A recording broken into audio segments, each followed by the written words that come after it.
रहीम अस्सलाम वालेकुम जी। उम्मीद करता सारे तुम खैर नाल होवोगे।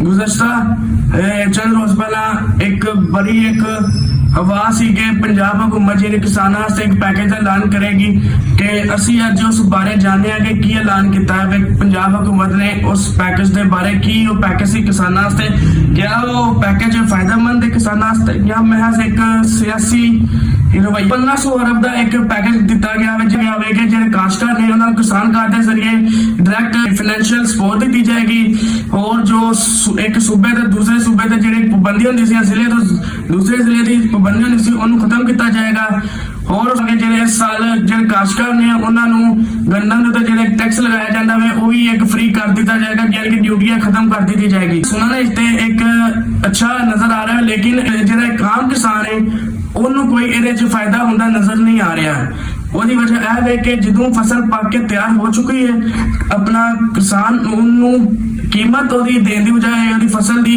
ਤੁਸੀਂ ਉਹਨੂੰ ਹੋਰ ਕਰਜ਼ ਦੇ ਥੱਲੇ ਦਬੋਚ ਰਹੇ ਹੋ ਜਾਂ ਉਹਨੂੰ ਦਬਾਇਆ ਜਾ ਰਿਹਾ ਹੈ। ਇਹ ਇੱਕ ਨਾਇਨਸਾਫੀ ਵਾਲੀ ਗੱਲ ਹੈ।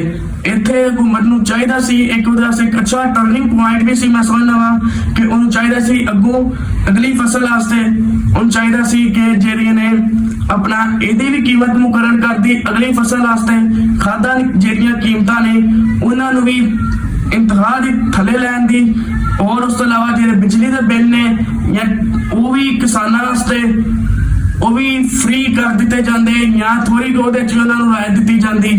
लेकिन हुकूमत ने ऐसा पैकेज बनाया वे जिदा कि मैं समझना वा कि ਇਹਦਾ ਫਾਇਦਾ ਜ਼ਿਆਦਾਤਰ ਜਿਹੜੇ ਨੇ ਇੰਡਸਟਰੀਅਲਾਈਜ਼ ਜਨ ਜ਼ਮੀਨਾਂ ਨੇ ਹੋ ਗਏ ਨੇ ਉਹਨਾਂ ਨੂੰ ਮੈਨੂੰ ਨਜ਼ਰ ਆ ਰਿਹਾ ਵੇ ਹੁੰਦਾ ਹੋਇਆ।